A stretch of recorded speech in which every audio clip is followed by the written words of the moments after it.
This is the Angels Postcast, your instant game reaction for the Los Angeles Angels. Part of the Locked On Podcast Network. Your team every day.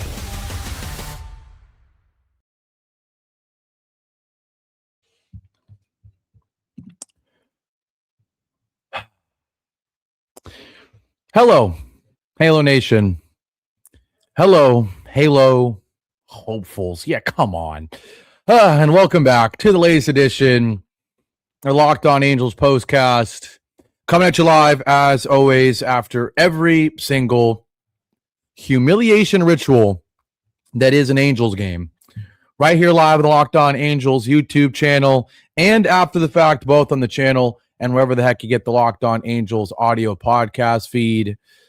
If you don't know who I am, what's going on, everybody? My name is Gavin Carlson. Spent 4 years as a credentialed journalist in the LA area, covering UCLA sports with the Daily Bruin, and now in year 3 with the Locked On Podcast Network, where it's your team every day, the number one sports podcasting network in the world, and all because of you guys. Quick shout out to the sponsor of today's show. It is FanDuel. Right now, new customers can bet just $50 and get $150 in bonus bets if your first bet wins. Head to FanDuel.com to get started. Well.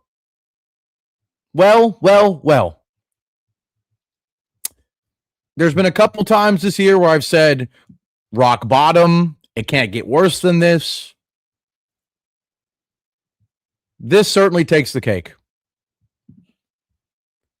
The Angels lose 15-2 to the Dodgers. A day after they did not show up in a blowout loss against the Dodgers. I'm looking around. Am I hearing things? Like, am I going insane? You didn't show up yesterday. And again, does anyone think the Angels are going to be competent this year? No. They proved 3 weekends ago that they weren't going to be competent. The nail in the coffin is when you went 0-6 in six consecutive games against the Royals and White Sox, and then followed it up with a series loss against the Mets. We knew it was over from there. We're literally coming off a sweep against the Guardians. The expectations couldn't be any lower. And yet, we failed to even meet the lowest of expectations to start this Freeway Series. Because even last year, which was a brutal year, the Angels showed life in this Freeway Series. They embraced the rivalry. They embraced the crowds. They not only made things interesting, they kind of whooped the Dodgers. Now, did anyone think they were going to come in and whoop the Dodgers this series? Heck no. Did they think the Angels were going to win this series? No. Did I think the Angels were even going to win a game? No, I didn't. They just got swept by the Guardians. Another good team, by the way. But come on. This team got swept by the Royals. They're not going to win a game against the Dodgers. But I'll tell you what I did think.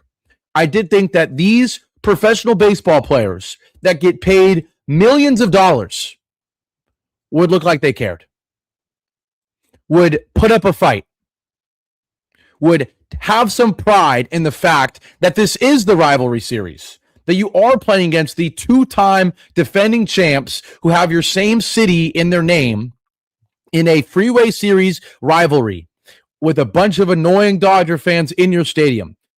Sorry that I figured you would have some pride. I'm not asking you to win this baseball game, which is pretty ridiculous. You're getting paid a lot of money. I should be asking you to win occasionally. I'm not even asking you to do that. Look like you want to care. Compete. Don't have position players pitching in the ninth. That's all I ask. You're playing a rival. And yesterday, they didn't show up. They had 2 hits. 2 hits.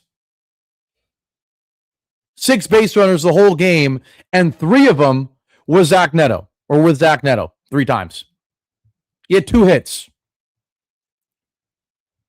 You did not show up. Not only did you lose, you didn't score, you didn't hit, you didn't make it interesting. You had a couple good plays in the field, but other than that, you did nothing.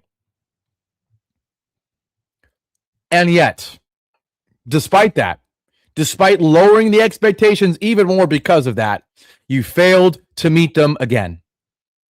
You didn't score in the first 5 innings. You got a great start from Jose Soriano until the 6th inning. And I'll be damned if you think I'm going to blame him. You scored 2 lousy runs in the 6th, which I'll give you some credit for. You give up the big 5-run 6th inning.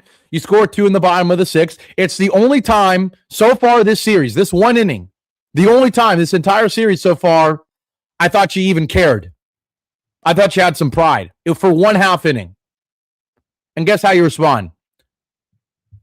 3 scoreless innings and giving up 9 runs.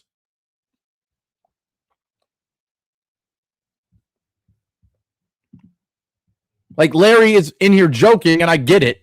He said, hey, not nothing. Josh Lowe got a hit. That's literally what we have to look for right now. Is, hey, sure, the Angels had 1 hit the last 3 innings of the game, but at least it was Josh Lowe. 1 hit in the last 3 innings. You commit 2 errors tonight. You fall behind 1-0 right away. And I'll be honest, from there, the odds of the Angels winning the game are 20%. The second they score a run, it's 20%. Thank you, EDY. He says, if I was Kurt, I'm getting thrown out. I don't care what the rules are.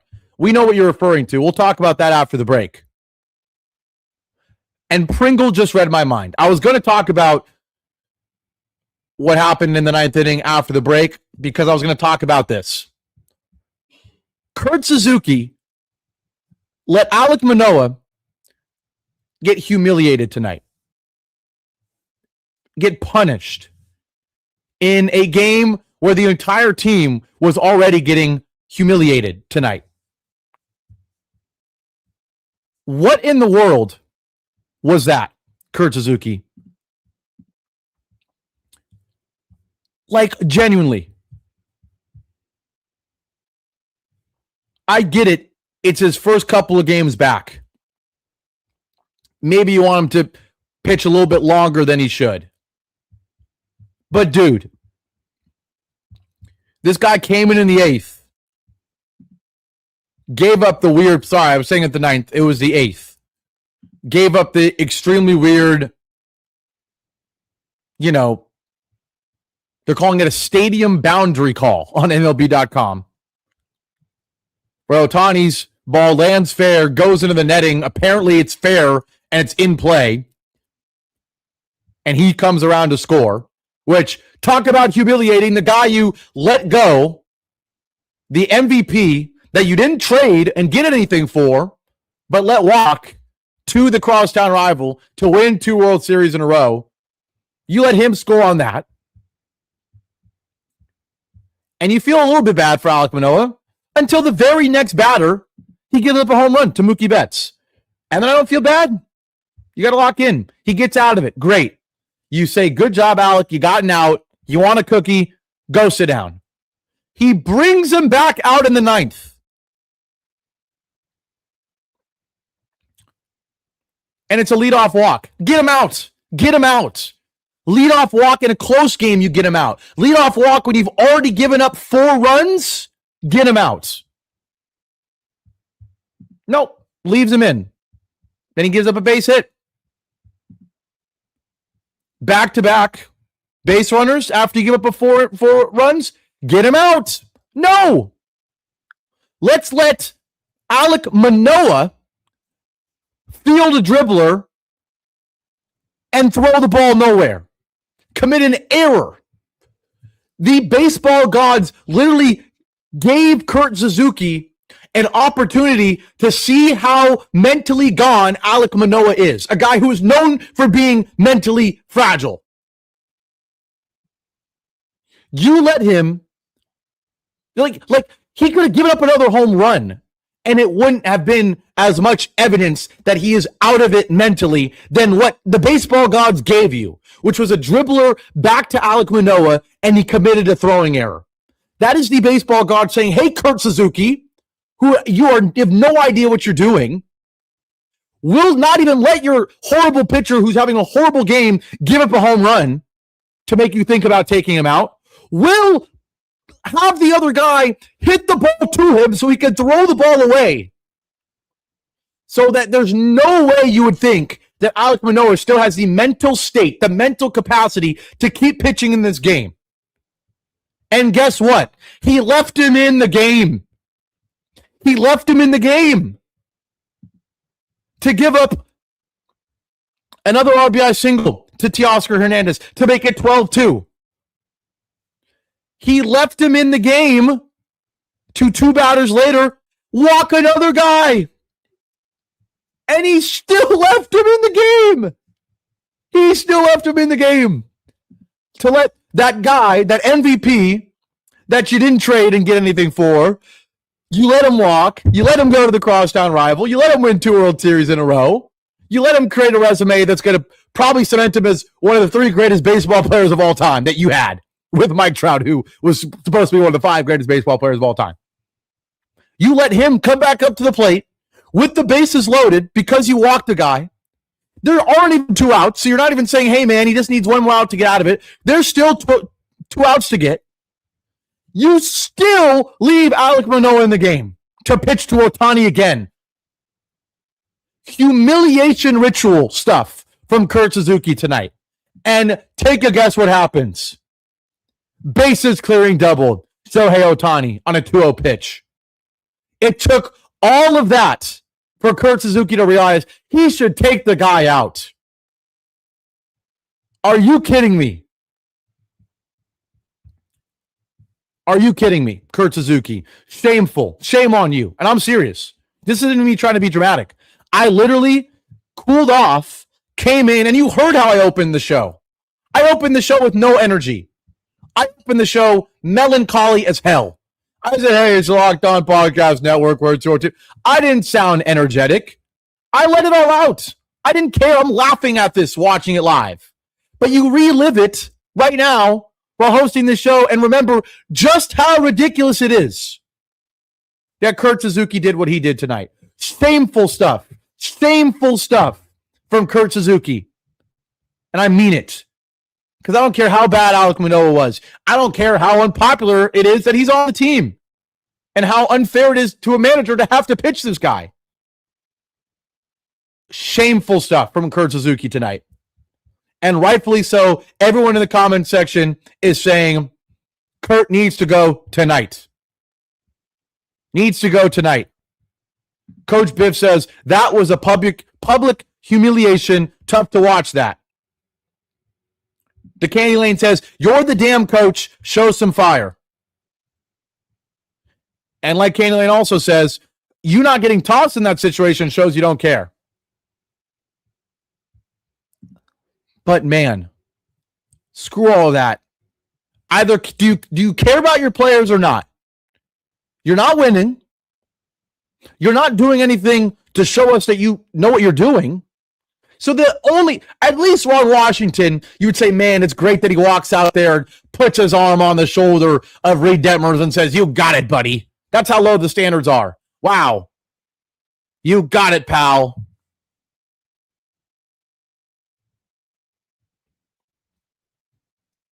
Kurt doesn't even do that. And he doesn't even have a neutral perspective on that. He would rather humiliate his pitcher to the point where I don't know when Alek Manoah wants to pitch again. Shameful stuff from Kurt Suzuki, and I mean it. I try to mince my words. I try to be respectful. I know that Kurt Suzuki could forget more baseball than I'll ever know. But guess what? Even I, some random podcaster, am confident enough to say, shame on you, Kurt Suzuki, for what you did tonight. In what was already an embarrassing game, where you're already, before Alek Manoah gives up a run, you're already down 6-2. And then you do that. You let Alek Manoah die. Humiliation ritual. Shame on you, Kurt Suzuki. We're going to come back from our break, talk a little bit more about this game, and we're going to cool off. I'll be right back on the Locked On Angels Postcast. Today's show, once again, brought to you by FanDuel. The NBA playoffs are here, and every possession matters. If we're looking to get even closer to the action, FanDuel has a great offer to get you started. Right now, new customers can bet just $5 and get $150 in bonus bets if your first bet wins. That's right. Turn $5 into $150 in bonus bets just for getting started.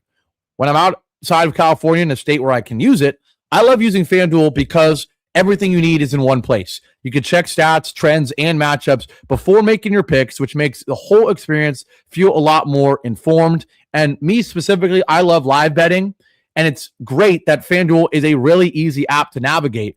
It makes live betting easier, and it makes playoff basketball even more engaging from start to finish. So head to FanDuel.com to get started. FanDuel, play your game. Today's show also brought to you by Rocket Money. You ever open up your bank account and thought, where did all my money go? You're not alone. Keeping track of subscriptions, spending, and bills can get overwhelming fast, but that's where Rocket Money comes in, helping you take control of your finances all in one place. Rocket Money is a personal finance app that helps find and cancel unwanted subscriptions, monitors your spending, and helps lower your bills so you can grow your savings. It automatically categorizes your spending, so you can actually see where the heck your money is going. You can set budgets, get alerts, and stay on top of upcoming bills. It just makes everything feel more organized and gives you a clearer picture of your finances day to day. So let Rocket Money help you reach your financial goals faster. Join at rocketmoney.com/lockedon. That's rocketmoney.com/lockedon. And finally, today's show is brought to you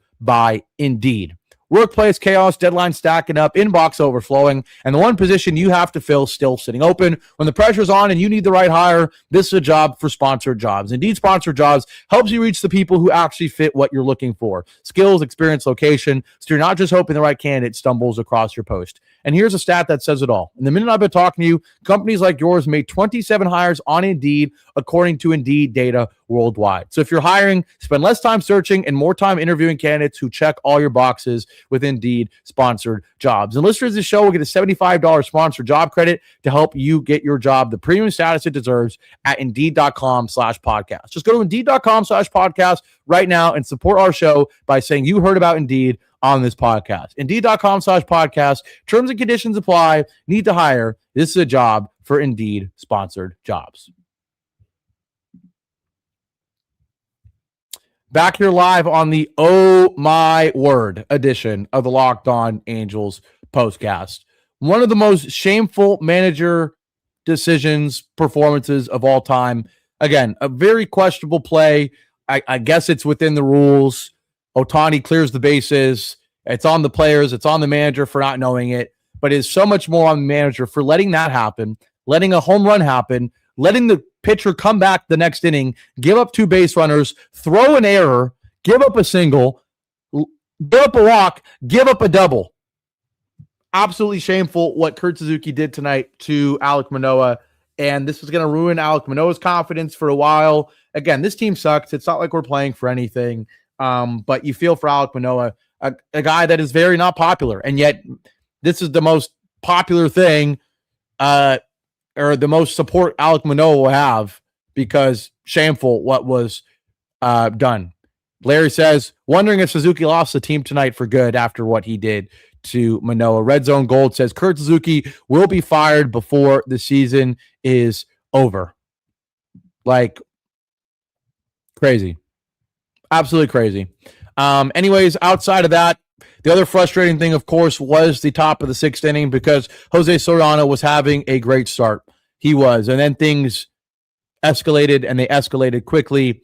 A one-out walk to Mookie Betts, and then another walk right after that to Freddie Freeman, then a hit by pitch. So, Jose Soriano, he's been incredible. He just started crumbling, and he started crumbling quick. Back-to-back walks, then a hit by pitch, and then with the bases juiced, this is when you knew he was completely gone. Back-to-back walks. Now, in my opinion, even Monday morning quarterbacking, would I have let Jose Soriano pitch to Andy Pages after back-to-back walks and a hit by pitch? I still think I would, because Jose Soriano has been that good that with one out and the bases loaded against the right, I still would rather have Jose Soriano than anybody else in this pitching staff, and arguably anybody else other than a few people in baseball. He's been that good this year. So I'm not going to get on Kurt for letting Jose Soriano, pitch after giving up 3 straight free passes, the last being a hit by pitch to load the bases. I'm not actually going to kill him for doing that. What I am going to be surprised about is after he then walks in a run, you can't let him go again with a lefty coming up.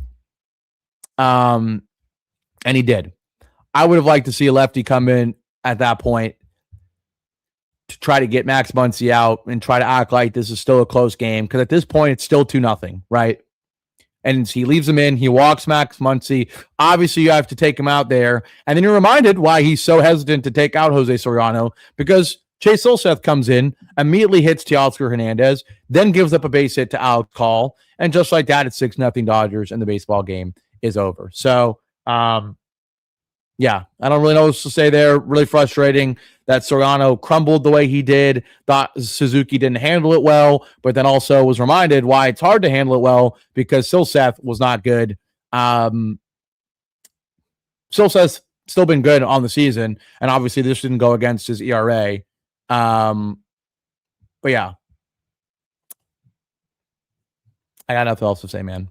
I got nothing else to say. The offense, forgot to mention it. It was no good. 8 hits, cool. 2 runs, you had 2 errors. Like, the one thing I'll give the Angels, they didn't strike out as much as you'd expect. Only 7 strikeouts, did get 4 walks, but you go 1 for 11 with runners in scoring position. You leave 10 on base. Your offense has been dead for a while. Again, not even going up against the elite Dodgers pitching, right? Robleski's been good, but still, you're not even going against the elite starters. So imagine if you were. I'll tell you, well, I'll leave with this. This game, you know what this game did? It confirmed to me that the Angels are the worst organization in baseball. Anytime Shohei does anything, it should remind you how ridiculous it is that you had this guy in Trout and didn't make it to a single playoff game. But the fact that you let him walk and didn't get anything for him, you let him go to your crosstown rivals, and then you let your crosstown rivals continuously humiliate you, including him. The White Sox are playing winning baseball. The A's are first in the AL West. It's the worst organization in baseball, and it's up there for one of the worst in all of sports. Tonight was a great reminder. So, yeah, like Beef Noodle Soup here says, at least the Jets and Browns try to win. Great point. We'll wrap this one up. Shout out to everybody in here. Leave a like, comment, subscribe, all that good stuff. Yes, absolutely. Everyone plan for the protests. That's all we have to look forward to at this point. This is a protestable game itself.